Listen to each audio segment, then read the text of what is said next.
Noon yung pare, nagbago ako dahil sa pamilya ko. Hindi kagaya mo, sarili mo ang iniintindi mo. Buti nandito yung pamilya ko, hindi ako pinabayaan. Hindi katulad mo, pinabayaan ka na. Paano mo naman nasabi yun? Umuwi naman dito sila sa bayan.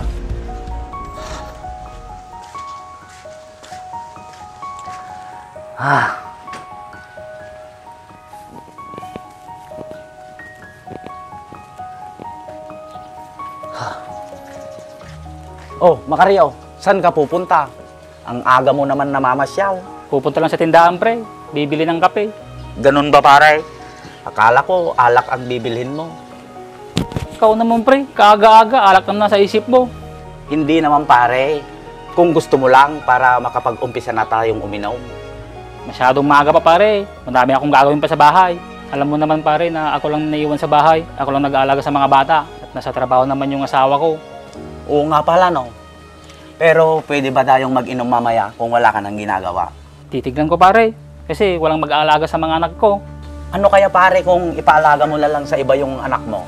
Ipapaalaga? Kanino naman? Sa pinsan mong si Lando. Naku, may trabaho yung pare. Tsaka isa pa, papanak yung asawa niya. Sige, ganito na lang pare. Kapag umuwi yung asawa mo galing sa trabaho, doon na lang tayo mag-inom. Okay ba yun pare? Di lalong din ako nakainom pare. Ha? Bakit naman pare? Di ba may mag-aalaga na sa anak mo? Di pwede na tayong mag-inom noon. Siyempre pare, pag nasa bahay na si Mrs., kailangan hindi na siya magtrabaho. Kasi pagod na sa trabaho maghapon. Kaya kung maaari, ako na yung gagawa sa gawaing bahay.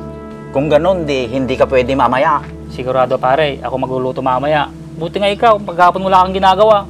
Uy pare, mayroon naman. Anong akala mo sa akin? Walang ginagawa. Ano naman yung pare? Yung pagbubuhat ng baso pare, saka yung pagbabalasan ng baraha. Nakakangawit kaya? Pasakit nga sa likod eh.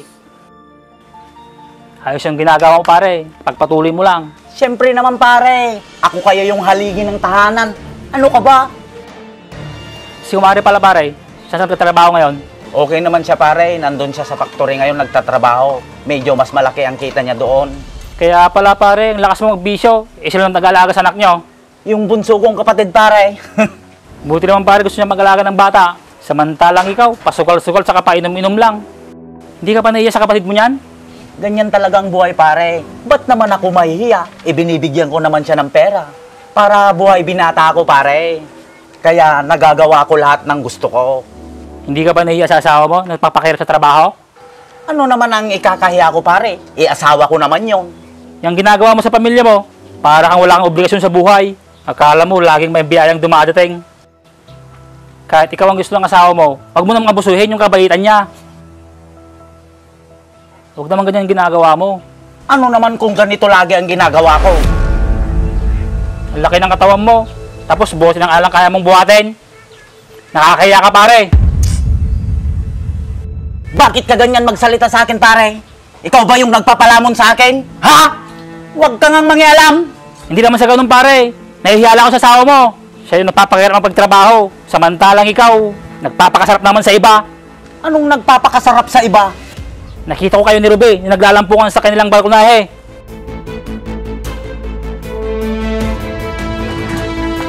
At isa pa pare, at kapag umuwi galing trabaho yung asawa mo, siya pa yung nag-aasikaso sa pangapunan nyo. Nakakaya ka pare. Anong klase ang ama? Kapag nalasing ako, nakakaluto pa ba ako? Di ba hindi na? Talagang hindi na pare. Kahit ikaw nga, kapag nalalasing ka, hindi ka na nakakapagluto, di ba? Hindi na, pero hindi yun ang ibig kong sabihin. Anong ibig mong sabihin ngayon? Kapag nakauwi naman sana yung asawa mo, ikaw naman magsilbi. Hindi yung siya na ngayong pagod, siya pa magluluto. Hindi yung pag-iinom at pagsusukal ang pinatupag mo. Saglit lang pare, pinangungunahan mo na ata ako ah. Alam ko kung ano ang ginagawa ko. Kaya hanggat maaari, huwag kang mangialam sa buhay namin.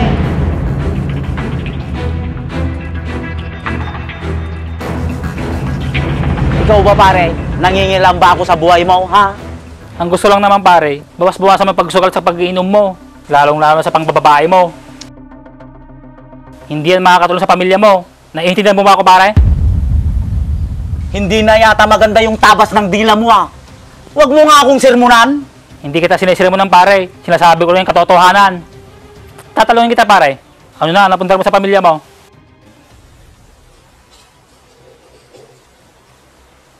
Di ba, wala? Kasi napupunta lang sa pagbili mo ng alak yung pera mo. Wala pa sa ngayon, pero malapit na rin. Maghintay ka pare, atat ka masyado. Hindi naman ikaw ang aasenso. Imbis na ikaw magtrabaho sa pamilya mo, ikaw pa itong pinaghahanapan ng pangsugal at pang-inom mo. Ako pa itong naiiya sa pag-uugali mo, pare. Para ka namang perpektong tao pare. Di ba ganito ka rin noon? Pariwarang buhay? Noon yung pare, nagbago ako dahil sa pamilya ko. Hindi kagaya mo, sarili mo ang iniintindi mo. Buti nandito yung pamilya ko, hindi ako pinabayaan. Hindi katulad mo, pinabayaan ka na. Paano mo naman nasabi yun?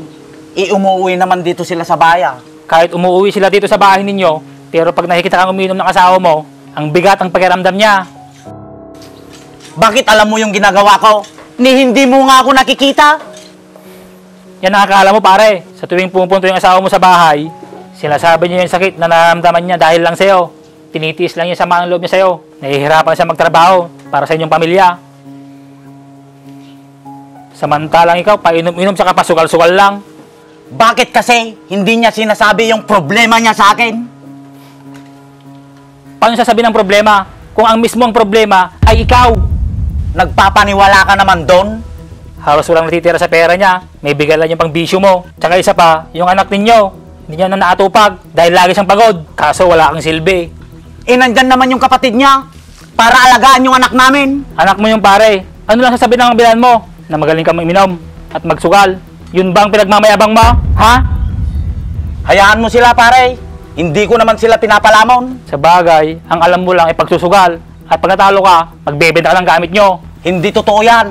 Bakit? Nakita mo na ba akong nagbenta ng gamit? Oo, nung nakaraan, kay paring Nardo, binenta mo lang yung TV nyo para lang may pangsugal ka. Kung ganyan lagi ginagawa mo pare, baka isang araw, paggising mo, hindi mo namamalayan, wala na pala yung pamilya mo. Anong ibig mong sabihin sa sinabi mo pare? Naiiwan nila ako? Ay nako. Oo pare, yun ang nakikita kong mangyayari sa'yo.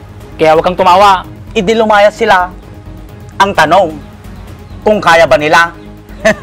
Sige pare, tumawa ka lang. Hintay mo lang lumayas ang pamilya mo. At sigurado ako pare, may iwan kang mag-isa. Hindi mangyayari yung sinasabi mo pare. Hintay mo lang yung araw na yun pare.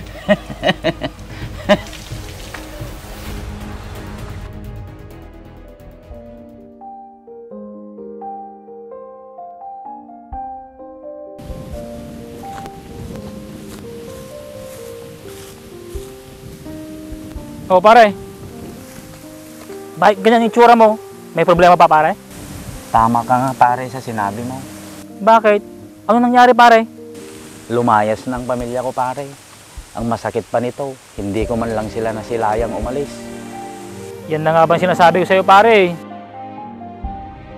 Sinabihan na kita noon, pero hindi ka naniwala sa akin. Gusto ko sana silang bumalik sa akin pare. Ang hirap pala kapag walang pamilya. Alam ko na ngayon ang pakiramdam ng nawalay sa pamilya. Kung kailan sila nawala, tsaka mo hahanapin, magdusa ka ngayon. Gusto ko talaga silang bumalik pare. At kapag bumalik sila, ipaparamdam ko sa kanila na karapat dapat akong maging haligi ng isang pamilya. Ikaw ang dahilan kung bakit sila lumayo, kaya mabuhay kang mag-isa.